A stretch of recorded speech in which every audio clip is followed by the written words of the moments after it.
Today's video is the second part in my diversity in reading series, and we're talking about gender and race, so let's do this.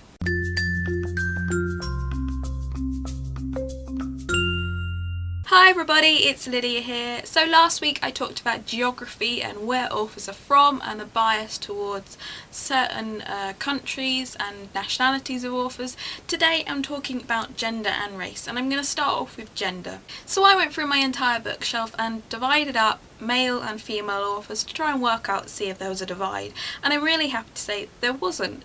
In fact, there were 54 female authors and 48 male authors, which was pretty balanced in my opinion.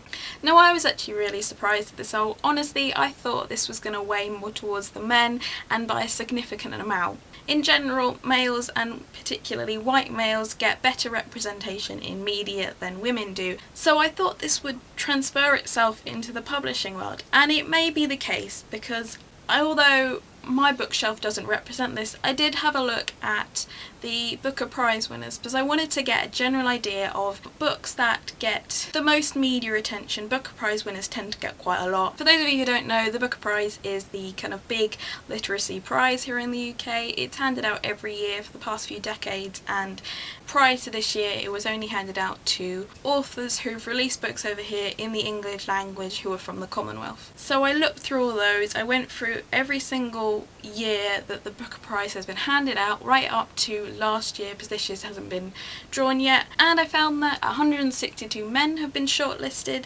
and only 100 women have been shortlisted, which is quite a significant difference. When it started, I honestly thought it was actually going to turn out to be fairly balanced because it seemed like at the beginning it was sort of 2 or 3 men or women each year were nominated, but as the years went on there was a significant number of years where it was solely men who were nominated. In terms of the winners, 31 men have won and only 16 women have won. That is nearly a 50% difference. Of course, I'm not saying in any way that gender should be taken into account when the award is given. It should be entirely based on literacy excellence. But a 50% difference is a massive amount. And when you consider the fact that okay, I don't read every single Booker Prize winner. I'm not one of those people who kind of hears about a book that is meant to be absolutely fantastic and thinks, oh, I have to read that book, I have to add that book to my collections. I'm just not one of those people. I read what I want to read. But even taking into that account, surely the fact that my bookcase is pretty equal in terms of gender suggests that in general there is a fairly decent balance between men and women, and yet this big prize that is meant to represent the UK's biggest literacy achievements, it's not representing that. So you have to ask what's going on there. Maybe I'm reading too much into it, but you make your own mind up. Also today I want to talk about race and the balance between the different races in terms of authors being published. Now before I started this, I honestly thought there was going to be a bias towards white authors because, let's be honest, there is in the entire world, in every single area of society, there is some bias towards white people. Let's not shy away from that. But I was really shocked that it was as bad as it is. I looked through my entire bookshelf and noted down the races of every single author on there. There are 96 different authors on this bookshelf. 92 of them were white, 4 of them were black. I don't even know what I can say because I feel guilty, and it's not like I chose these books based on the race of authors, but you can't help feel that way if you find you've got that kind of bias. Now, as I said, you know, race is a problem in every part of society, not just in publishing. But clearly there is a big problem here. Now when I pick a book, I base it entirely on what the book is about, what the blurb is like, whether people are recommending it to me. A lot of the time I don't even notice who the author is until after I've bought the book, or even some points after I've read it. Now I am currently reading Bad Feminist by Roxane Gay, and I am absolutely loving it. I would really recommend it, and I will be doing a review in the next few weeks about it. Now this book covers aspects from all areas of society, not just feminism, and she does discuss race, and in it she talks about at one point how when she goes to book signings and book events, it is rare for her not to be the only black author there. Now I want to read a quote to you from this book, and it doesn't specifically focus on publishing, but it felt really relevant considering what this video is about.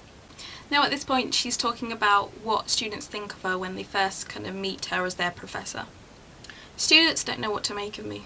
I wear jeans and Converse, I have tattoos up and down my arms, I'm tall, I am not petite, I am the child of immigrants.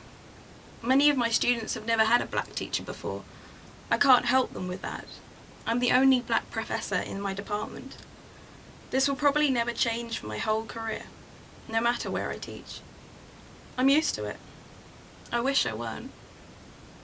There seems to be some unspoken rule about the number of academic spaces people of colour can occupy at the same time. I have grown weary of being the only one. I just thought that was a really poignant quote, and it really fitted with what I've said this video, and I honestly don't know what to say because I don't know how to react to such a big difference. And it is a really big problem, and we need to start talking about it. We need to start talking about this clear bias, and I don't know why it happens. It's totally alien to me. Like, why would a publisher, I don't know. I will say that at one point in this book, or at several points in this book, she does kind of discuss how people of colour are often discouraged from seeking careers in academia and really kind of fighting hard to achieve in school and in college, and perhaps that's what's happening here. I don't know, but there's got to be some problem somewhere, and it's something we've got to fix and face. So that's it for today's video. Let me know in the comments what you thought. I'd really be interested to know, because yeah, it's clearly a massive problem and we need to start doing something about it. But that's it for me for now. I will see you tomorrow for another video, so bye.